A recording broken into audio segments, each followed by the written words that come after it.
오늘은 맥주 감사주일입니다. 구약의 맥주절은요, 첫 곡식의 수확을 주님께 드리면서 감사의 그 절기로 지켰던 절기인데요, 우리가 오늘 드려야 되는 그 곡식의 첫 열매는 무엇일까요? 이 상반기 동안 하나님이 베푸신 그 은혜를 기억하며 감사해야 될 줄 믿습니다. 지금까지 지키시고 보호하신 그 하나님의 은혜에 감사하며 나아가는 이 시간 되기를 소망합니다. 그런데 정말 감사하십니까? 때로는 감사의 제목을 이렇게 적는다 보면 참 우리의 상반기의 그 인생을 돌아보면 감사할 내용보다는 눈물의 인생이 더 많지 않았을까 생각되어집니다.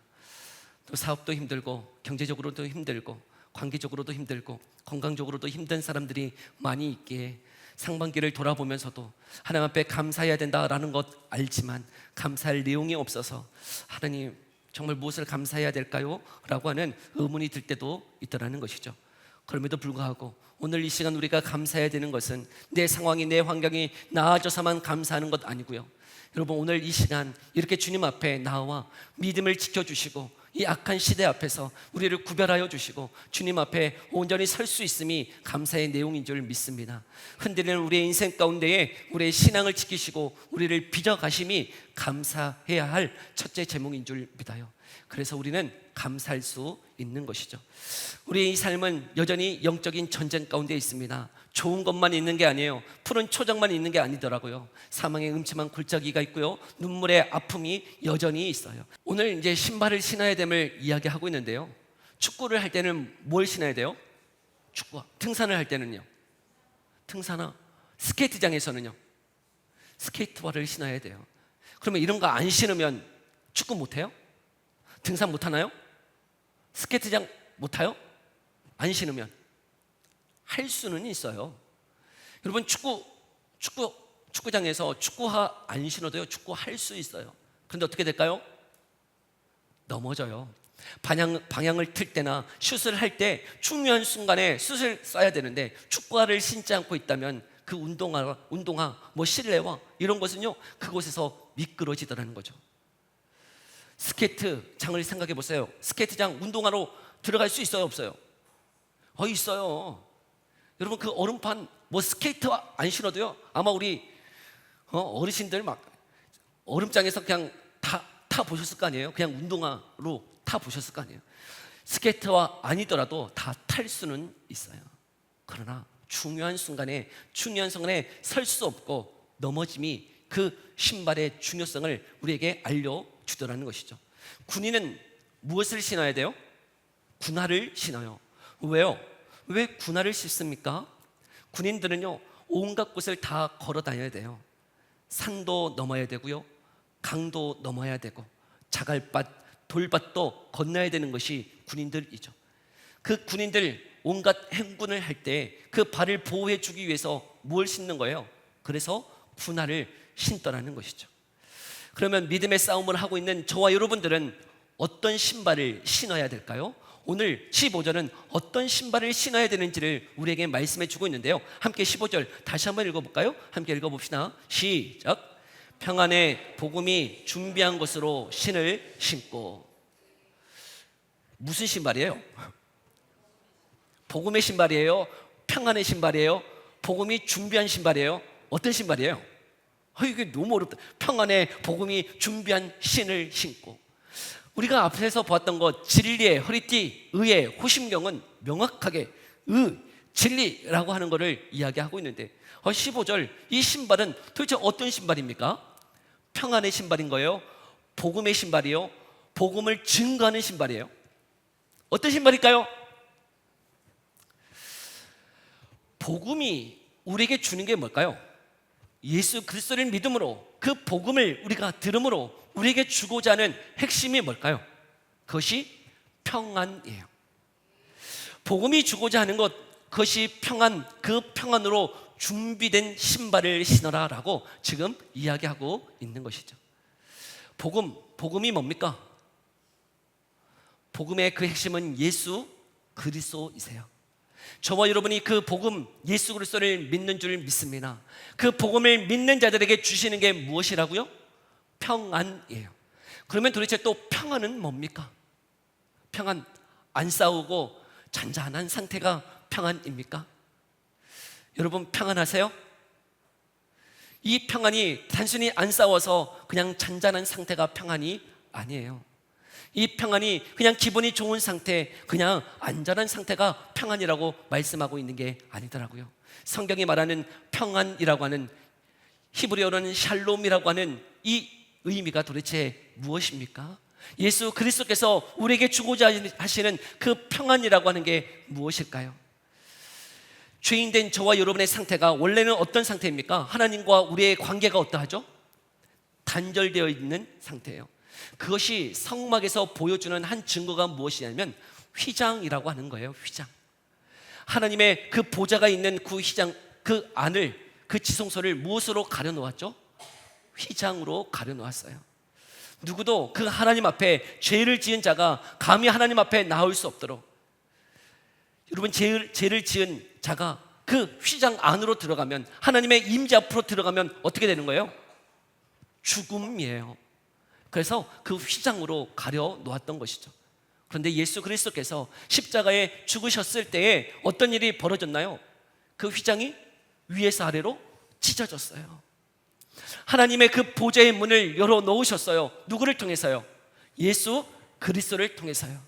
예수 그리스도를 믿는 모든 자들은 그 모든 죄 사함을 받고 주님 앞에 담대히 나아갈 그 길을 열어 놓으신 것이죠. 그래서 하나님과 우리의 관계가 어떻게 되어진 거예요? 그 관계가 화목한 상태가 되어진 그 상태, 그거를 가리켜 평안이라고 이야기하고 있는 것이죠. 죄인된 저와 여러분이 하나님 앞에 감히 나아갈 수 없는데 예수 그리스도를 믿음으로 우리의 모든 죄를 사해 주심으로 그 하나님의 보좌 앞에 담대히 나아갈 수 있는 그 평화, 화목의 상태를 누리게 하셨다는 것이에요. 그 평화의 복음의 신을 신고 계십니까? 사단은 그런데요, 계속 그 평안을 때리려고 하고 있다는 것이죠. 야, 네가 뭐가 하나님과 화목해? 네 상태를 보라고, 너의 지금 영적인 상태를 보라고. 너 같은 것을 하나님이 받아주실 것 같아? 야, 네 행위를 보라고. 예수님을 믿는다고 말만 하지 네 행위는 하나님 앞에 거룩한 것이 하나도 없는데 어떻게 하나님이 너를 사랑하시겠냐? 라고 하는 것이 사단의 참소예요. 공격이에요. 여러분, 그런 공격 앞에 여러분 그 평화를 누리고 계십니까? 아닌 것처럼 얼굴을 하고 계시면, 여러분 그런 공격 앞에 네 행위를 보라고, 너의 행위가 하나님 앞에 그럼에도 불구하고 그 평화의 관계를 누릴 수 있느냐고 라고 물을 때 여러분들은 그 공격 앞에 어떻게 서겠습니까? 포로 귀환한 그 백성 중에 대제사장이었던 여호수아라고 하는 대제사장이 있었어요. 근데 그 대제사장이요, 더러운 옷을 입고 있네요. 그래서 스가랴 3장에 보면 사단이요, 그 하나님 앞에 참서해요. 여기 대제사장 여호수아를 보라고요. 하나님, 이 여호수아가 더러운 옷을 입고 있어요. 그 자를 정죄하세요 라고 사단이 하나님 앞에 고발해요. 그때 하나님이요, 스가랴 3장 4절에 이렇게 말씀해 주시네요. 함께 읽어볼까요? 함께 읽어봅시다. 시작. 여호와께서 자기 앞에 선 자들에게 명령하사 그 더러운 옷을 벗기라 하시고 또 여호수아에게 이르시되 내가 네 죄악을 제거하여 버렸으니 내게 아름다운 옷을 입히리라 하시기로. 아멘. 사단은 고발해요. 계속. 하나님, 저 사람 더러운 옷 입고 하나님 앞에 서 있어요. 그 죄로 인하여 하나님 징계해 주세요, 심판해 주세요 라고 계속 참수할 때 하나님이 뭐라고 말씀하시냐면 그 더러운 옷을 벗겨 버려라. 그리고 그 모든 죄를 사했으니 아름다운 옷을 입혀주어라 라고 선포하고 계시네요. 주 안에 사랑하는 성도 여러분, 저와 여러분은 예수 그리스도를 믿음으로 말미암아 우리의 더러운 옷이 벗겨지고 예수 그리스도로 거룩한 옷으로 옷 입은 줄 믿습니다. 여전히 사단은 그런데 공격해요. 무엇을 공격하냐면 네 행위를 보라는 것이죠. 너의 삶을 보라는 거예요. 네 행위가 거룩하지 않는데, 네 삶이 거룩하지 않은데 그럼에도 불구하고 네가 하나님 앞에 설 수 있느냐는 것이죠. 설 수 있습니까? 없습니까? 설 수 있어요? 없어요? 예, 부끄럽죠? 부끄러워요. 그럼에도 불구하고 우리는 뻔뻔하게 누구를 의지하여 나아가는 거예요? 예수 그리스도예요. 여러분, 우리는 행위로, 우리의 삶으로 증명하여 주님 앞에 서는 게 아니에요. 우리는 뻔뻔하게 그 담대함으로, 누구를 믿음으로요? 예수 그리스도를 믿음으로 뻔뻔하게 주님 앞에 나아오는 거예요. 우리 자녀들, 여러분 잘못하지만 부모님 앞에 어떠해요? 잘못 나간 거 많지만요, 돈 필요하면 어때요? 돈 주세요 하고 뻔뻔하게 얘기해요. 아니, 이쁜 거 하나도 없는데 뭐 맡겨놨어요? 돈 필요하면 돈 달라고 톡을 보내요. 돈 필요합니다. 톡을 보내요. 이거를 보내야 될지 말아야 될지. 그럼에도 불구하고요, 또 보내요. 왜요? 왜 보내요? 자녀니까요. 내 자녀니까 톡 받으면 또 보내요. 그게 부모잖아요. 하나님이 저와 여러분들을 양자 삼으셨어요. 하나님의 자녀 삼아 주셨어요. 근데 우리는 여전히 실수해요. 여전히 넘어져요. 여전히 거룩하게 살지 못해요. 그럼에도 불구하고 우리는 뻔뻔하게 주님 앞에 나올 수 있어요. 왜요? 우리가 행위로 하나님의 자녀라 칭함받았나요? 우리의 선한 삶으로 주님 앞에 인정받았나요? 아니요. 우리가 주님 앞에 설 수 있는 이유는 단 한 가지예요. 예수님을 믿음으로, 그분을 의지함으로만 우리가 하나님의 자녀가 되었고 의롭다 인정함을 받았기에, 그 주님을 의지함으로 그 평화의 상태가 된 줄 믿습니다.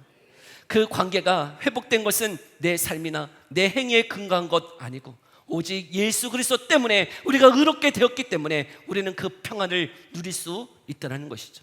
그래서 여러분, 그 복음이 준 그 평화로 준비된 신발을 신고 계십니까? 그 평화의 신발을 신고 굳건히 서라고 우리에게 말씀하고 있네요. 근데 그 복음이 준 평화라고 하는 그 평화는 여러분 단순히 하나님과 우리 사이만을 말씀하고 있는 게 아니더라고요. 에베소서가 강조하고 있는 것은 그 평화가, 그 평안이 하나님과 우리 사이에 주시는 화평의 평안인 줄 믿어요. 그런데 이 에베소서는 그것만을 이야기하고 있지 않더라고요. 우리 에베소서 2장 14절의 말씀 같이 한번 볼까요? 에베소서 2장 14절에 안 나올 수 있어요. 안 나올 수 있으니까 성경을 찾으세요. 2장 14절 같이 한번 읽어볼까요? 함께 읽어봅니다. 시작.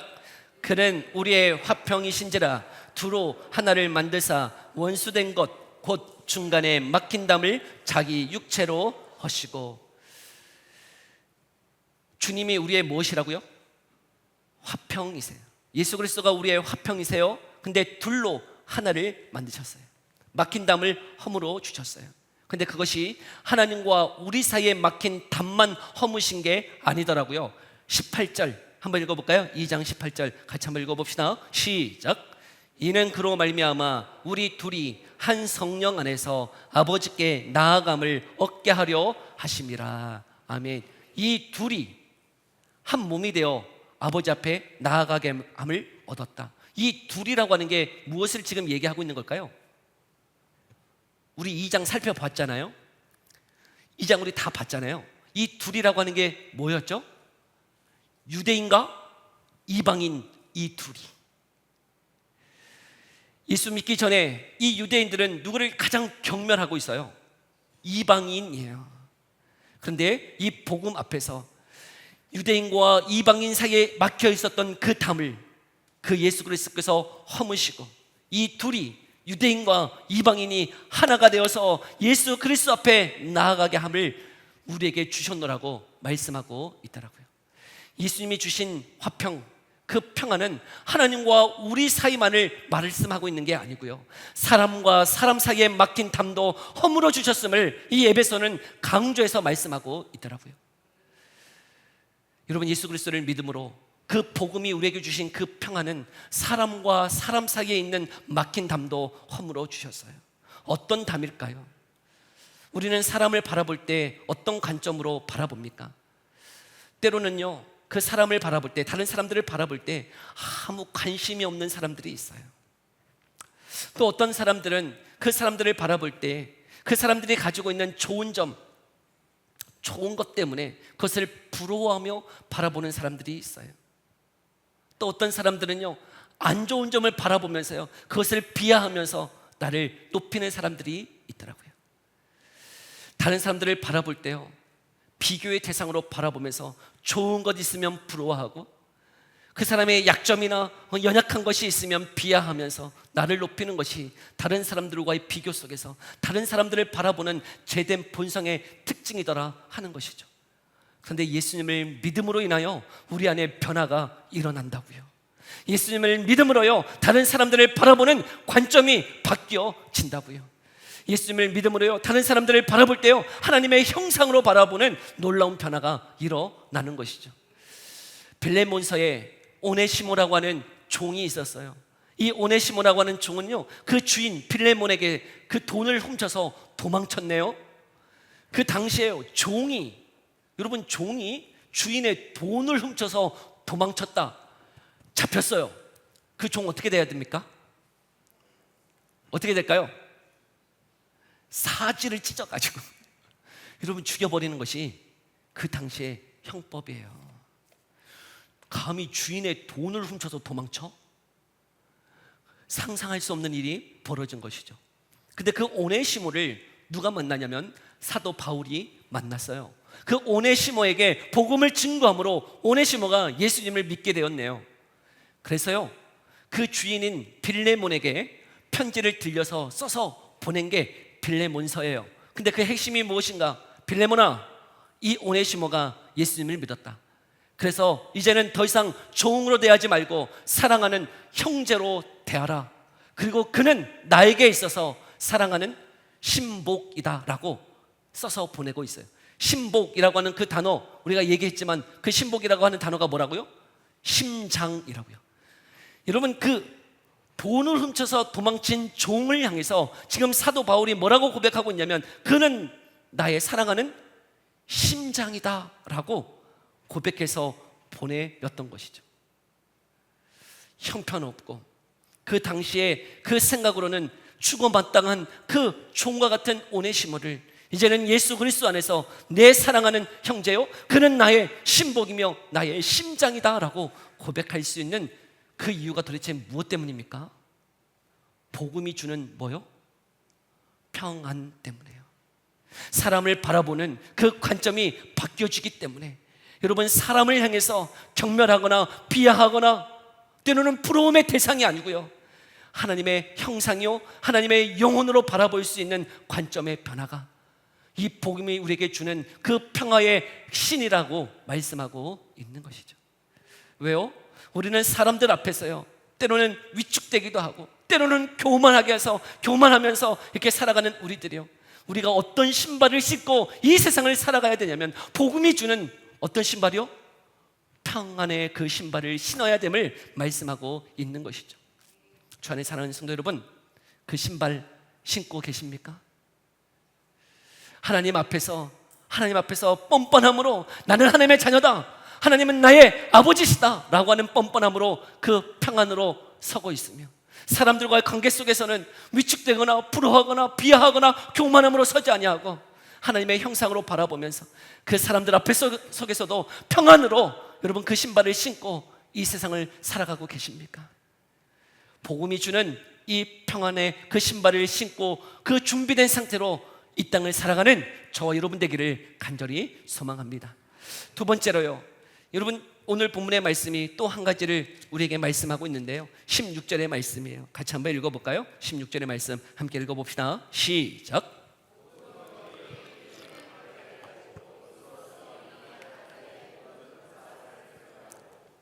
아멘. 모든 것 위에. 우리가 지금까지 앞서 세 가지를 살펴보았어요. 세 가지가 뭡니까? 진리의 허리띠, 의의 호심경, 평안이 복음이 주는 평안에 예비된 신발. 그 신발, 이 세 가지는요, 앞에는 영어로 보면 동사가 달라요. having이라고 하는 그냥 분사를 사용하고 있는데요, 가지고 있는 상태예요.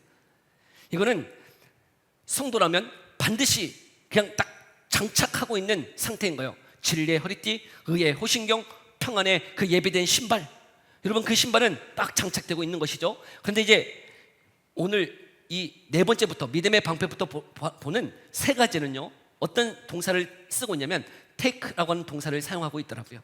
조금은 다른데요, 그때마다 그것을 들어서 취하고 그렇게 사용하는 것으로 이렇게 이해할 수 있는 것이죠.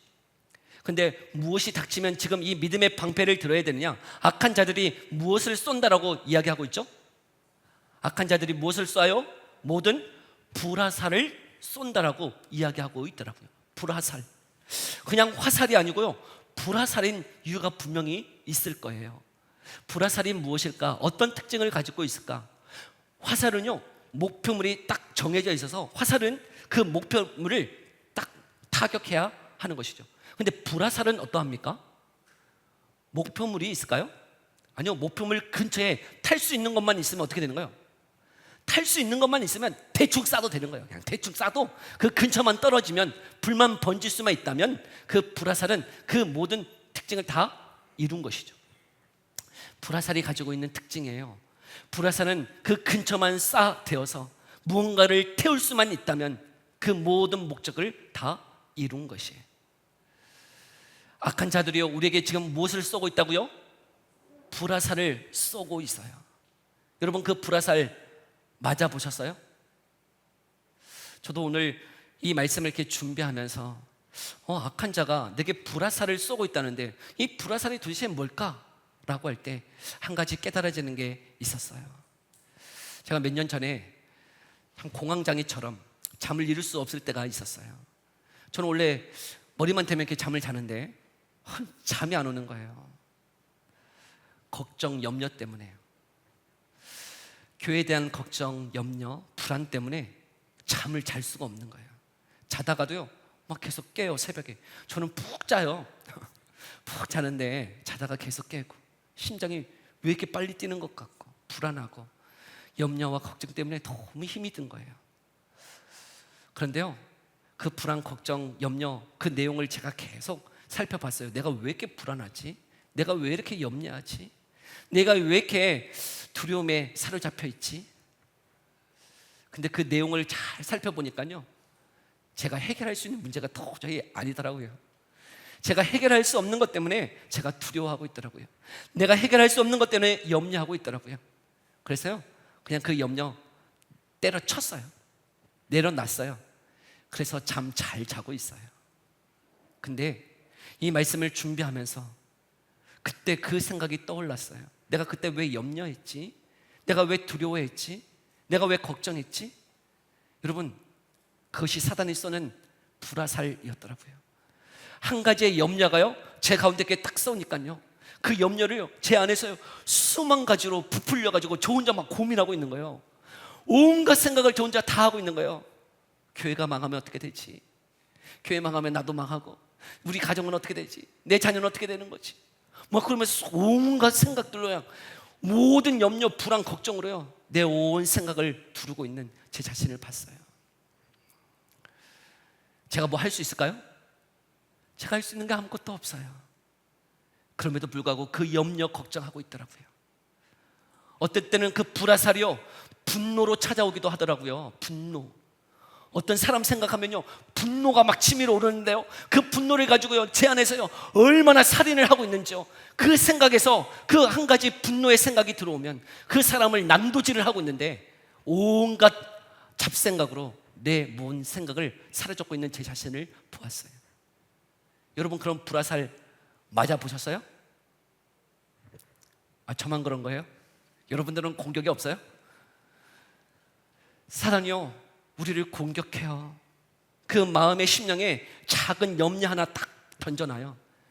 작은 염려 하나 딱 던져놓으니까 어때요? 온갖 두려움으로, 걱정으로 여러분 온 인생이요 마비가 되어지더라고요. 다른 사람을 미워하는 미움 하나 딱 화살 쏘아놓으면 어때요? 그 미움이요 얼마나 내 마음에서 막 커지는지요 다 번져요. 그냥 번져. 근데 그때 우리가 사용해야 되는 게 뭐라고요? 믿음의 방패다라는 거예요. 뭐라고요? 뭐라고요? 믿음의 방패. 근데 저는 여기서 좀 이상하더라고요. 믿음? 믿음은 그냥 항상 있는 거 아닌가? 여러분, 예수님 믿어요, 안 믿어요? 예수님 안 믿는 사람들도 믿는다고 해요. 그냥 예수님 믿어요, 안 믿어요? 네, 믿으셔요. 예수님 다 믿으셔. 다 믿어요. 믿음 있어요, 없어요? 있어요, 없어요?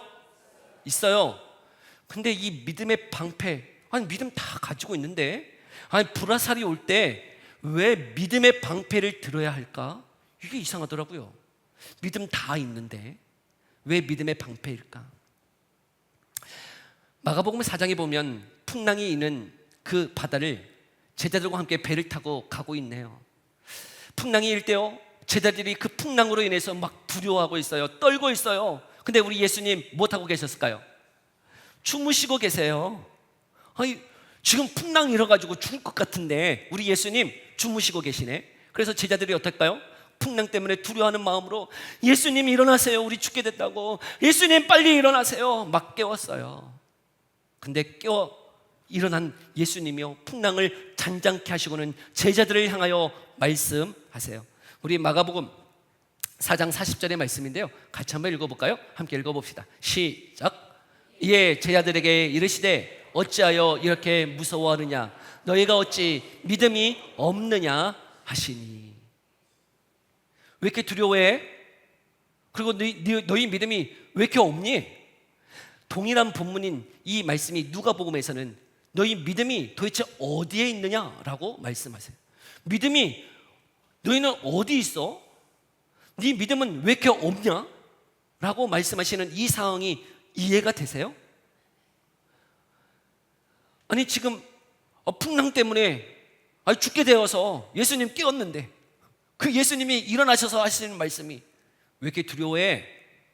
너희는 왜 이렇게 믿음이 없어? 너희 믿음이 어디 있느냐?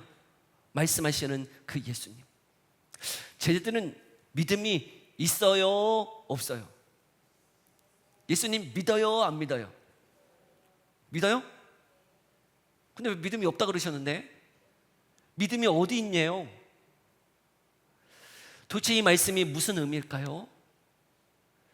제자들은 지금 무엇 때문에 두려워하고 있는 거죠? 무엇 때문에 무서워하고 있는 거예요? 풍랑 때문에요. 근데 예수님 함께 계세요, 안 계세요? 함께 계시잖아요.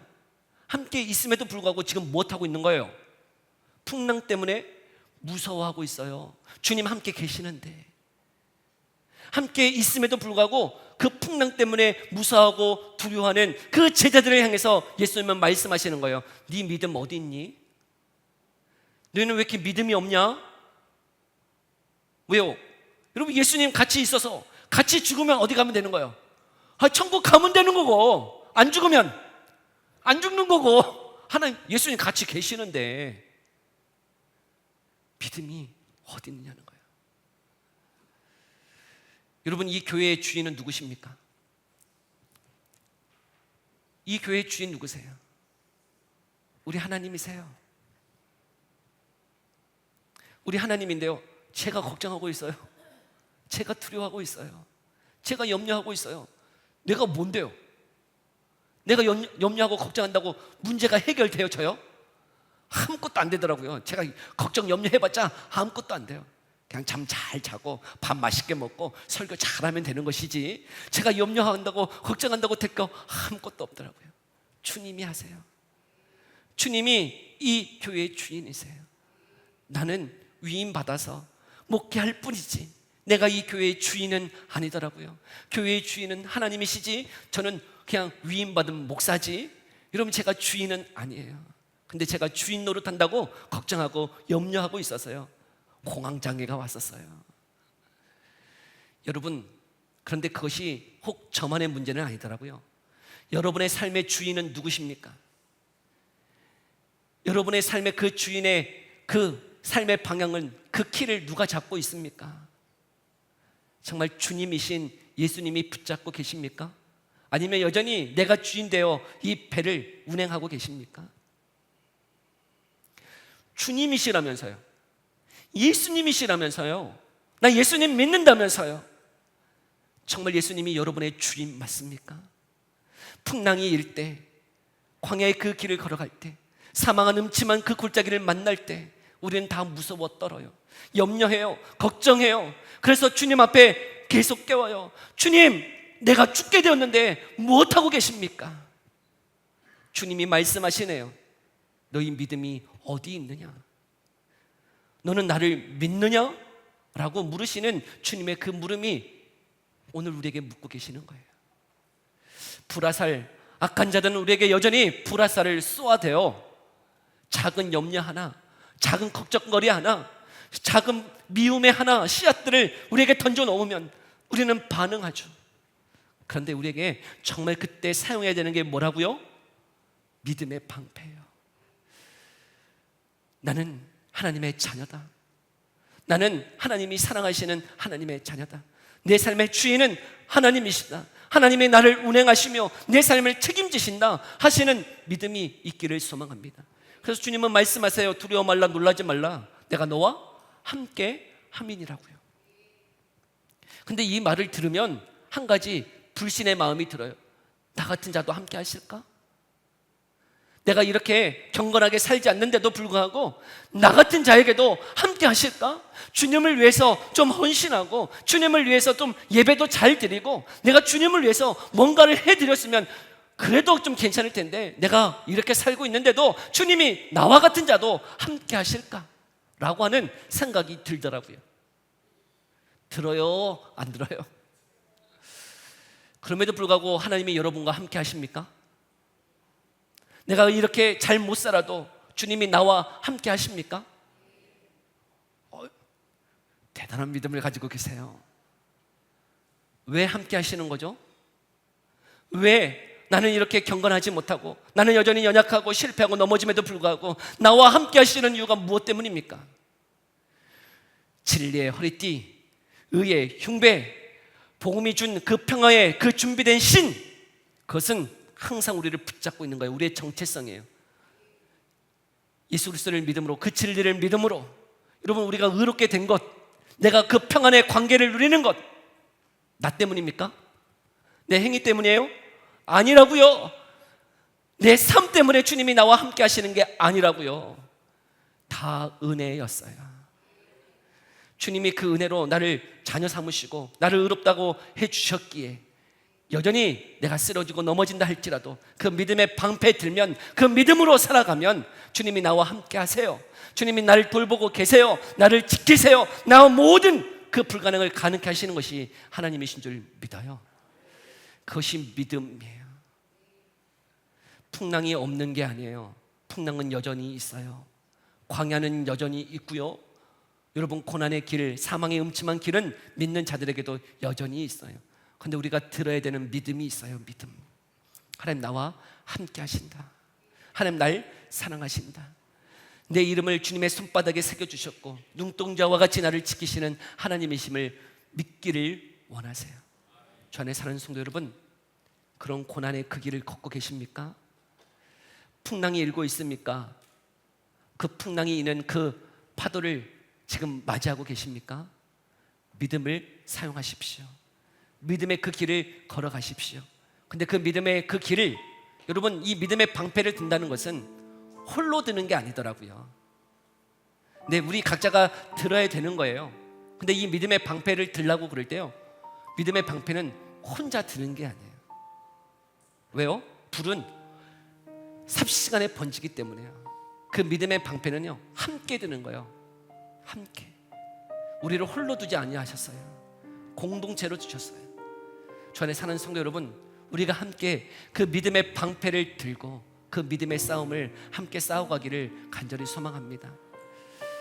주님, 이 풍랑이 있는 이 삶 가운데에 주님 바라보게 하시고 그 믿음을 사용해서 정말 날 사랑하시고 나를 지키시고 보호하시는 그 하나님 믿음으로 승리하며 걸어가는 삶이 되게 해달라고 고백하며 나아가는 저와 여러분의 삶 되기를 간절히 소망합니다. 기도합시다.